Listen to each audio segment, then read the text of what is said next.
ভাৰতীয় জনতা পাৰ্টীৰ মিত্ৰজোঁট চৰকাৰে গাঁৱে ভূঞে চহৰে নগৰে সকলো অঞ্চলৰ বিকাশৰ ঢৌ আগুৱাই লৈ যাবৰ কাৰণে সক্ষম হ'ব।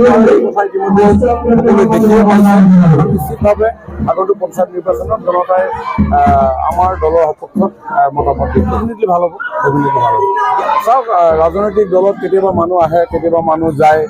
হয়তো বিগত দিনবিলাকত আমাৰো 2-4জন মানুহ ক'ৰবাত খেলি মেলি কৰি পিনি ওলাই যাবও পাৰে, কিন্তু বেছি সংখ্যক মানুহ আকৃষ্ট হৈছে আমাৰ দলৰ কাম কাজৰ প্ৰতি, মোদী ডাঙৰীয়াৰ প্ৰতি, ডক্টৰ হিমন্ত বিশ্ব শৰ্মা ডাঙৰীয়াৰ কামৰ প্ৰতি আকৃষ্ট হৈছে। আৰু সেইকাৰণে আমাৰ সমষ্টিটো জনসাধাৰণ আকৃষ্ট হৈ এনেধৰণে ৰাতি ইয়াতো কোনো আঁচনি বিলাবলৈ অহা নাই। মই আপোনালোক নিজে আছে ইয়াত, না অৰুণোদয়ৰ কথা কৈছোঁ, না আপোনাৰ মুখ্যমন্ত্ৰী মহিলা উদ্যমিতাৰ কথা কৈছোঁ। এই বৰষুণৰ মাজতো আজি হাজাৰ হাজাৰ আপোনাৰ যুৱক যুৱতী, পিতৃ মাতৃসকল আহি ইয়াতে ৰৈছে। ডেফিনেটলি এটা আন্তৰিকতা নাথাকিলে এনেকুৱা পৰিৱেশ সম্ভৱ নহয়। সেই নহাৰ পৰিপ্ৰেক্ষিতত ৰাইজসকল ৰৈ আছিলে মোলৈ, তেওঁলোকৰ লগত আৰু লগতে বহু বিভিন্ন দল সংগঠনৰ ব্যক্তি আমাৰ দলত যোগদান কৰিবৰ কাৰণে অপেক্ষা কৰি আছিল।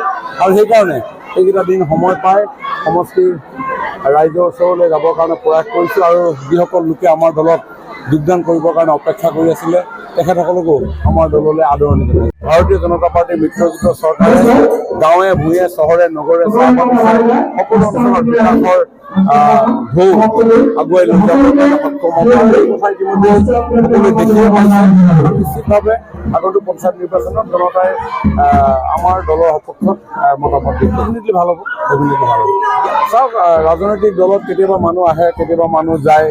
হয়তো বিগত দিনবিলাকত আমাৰো 2-4জন মানুহ ক'ৰবাত খেলি মেলি কৰি পিনি ওলাই যাবও পাৰে, কিন্তু বেছি সংখ্যক মানুহ আকৃষ্ট হৈছে আমাৰ দলৰ কাম কাজৰ প্ৰতি, মোদী ডাঙৰীয়াৰ প্ৰতি, ডক্টৰ হিমন্ত বিশ্ব শৰ্মা ডাঙৰীয়াৰ কামৰ প্ৰতি আকৃষ্ট হৈছে। আৰু সেইকাৰণে আমাৰ সমষ্টিটো জনসাধাৰণ আকৃষ্ট হৈ এনেধৰণে ৰাতি ইয়াতো কোনো আঁচনি বিলাবলৈ অহা নাই। মই আপোনালোক নিজে আছে ইয়াত, না অৰুণোদয়ৰ কথা কৈছোঁ, না আপোনাৰ মুখ্যমন্ত্ৰী মহিলা উদ্যমিতাৰ কথা কৈছোঁ। এই বৰষুণৰ মাজতো আজি হাজাৰ হাজাৰ আপোনাৰ যুৱক যুৱতী, পিতৃ মাতৃসকল আহি ইয়াতে ৰৈছে। ডেফিনেটলি এটা আন্তৰিকতা নাথাকিলে এনেকুৱা পৰিৱেশ সম্ভৱ নহয়। সেই নহাৰ পৰিপ্ৰেক্ষিতত ৰাইজসকল ৰৈ আছিলে মোলৈ, তেওঁলোকৰ লগত আৰু লগতে বহু বিভিন্ন দল সংগঠনৰ ব্যক্তি আমাৰ দলত যোগদান কৰিবৰ কাৰণে অপেক্ষা কৰি আছিল।